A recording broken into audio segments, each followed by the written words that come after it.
Alors l'idée aujourd'hui,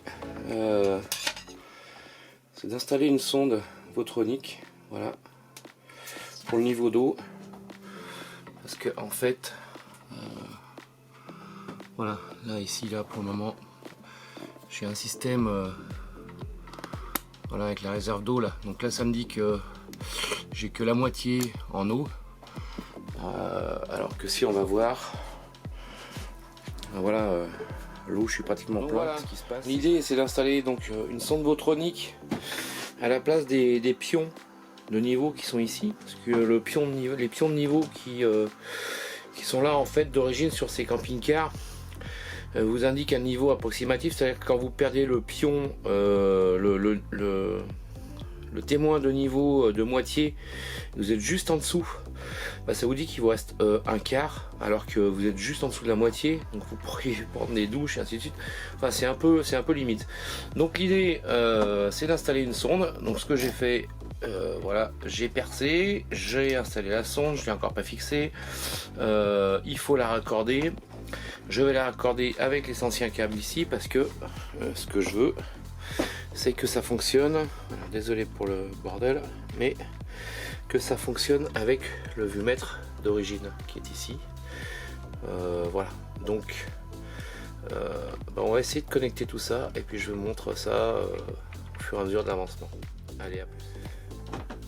Donc cette sonde Votronic en fait elle est réglable ici suivant la longueur et en fait on peut la recouper. Alors faut pas l'acheter trop courte, faut vraiment l'acheter dans la fonction dans la dimension du réservoir. Moi ici elle était un peu plus longue, donc en fait ce qu'on fait, on enlève le petit bouchon ici, on coupe cette tige, on coupe l'autre, on remet le petit bouchon, voilà. Et puis ici il y a le réglage de la résistivité de la sonde suivant la longueur. Voilà, donc moi je l'ai fait suivant la notice où ils disent qu'il faut 2 mm, 2 à 4 mm entre le fond du réservoir et la sonde. Voilà, donc c'est ce que j'ai fait et maintenant on va connecter tout ça. Bon voilà, donc la sonde est installée avec plusieurs tests de plusieurs résistances. Alors j'ai trouvé celle-ci qui font 1700 ohms. Donc j'ai installé ça ici entre le signal et directement les fils du vumètre, hein, qu'on voit ici, hein. Je me suis directement pris sur le vumètre. J'ai chanté tout le système, toute la boîte électronique ici. Et ben écoutez, ça a l'air de fonctionner.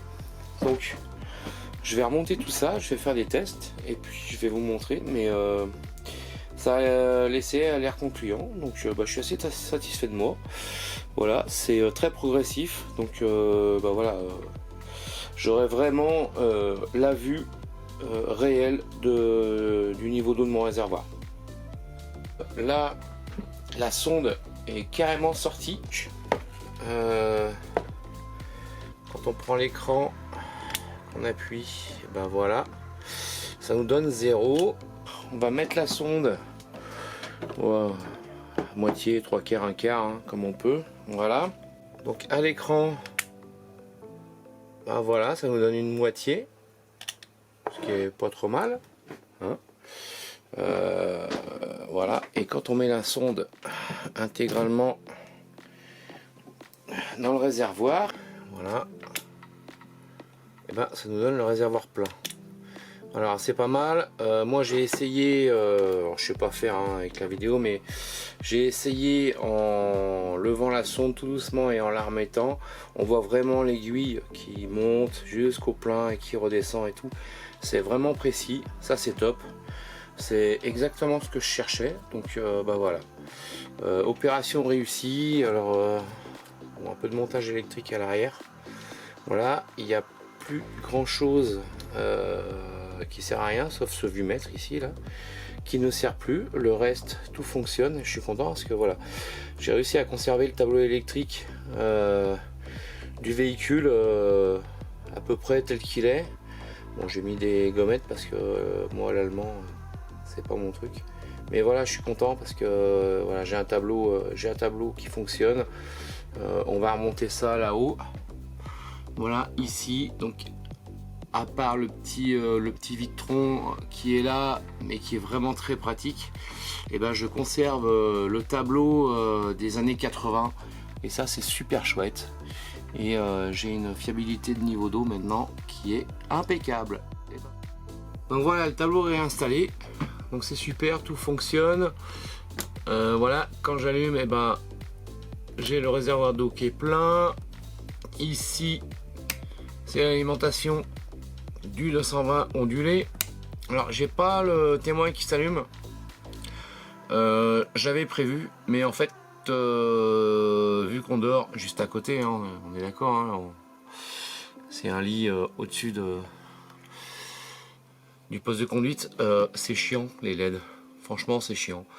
Voilà, ici on a la pompe qui se met en route, qui s'arrête. Ici pareil, le 220, vous voyez que on vient de couper toute la lumière, donc ça c'est l'alimentation générale de la cellule. Il n'y a que ce petit vumètre qui sert plus à rien, mais dans l'ensemble on reste cohérent sur le camping-car, et moi ça me plaît.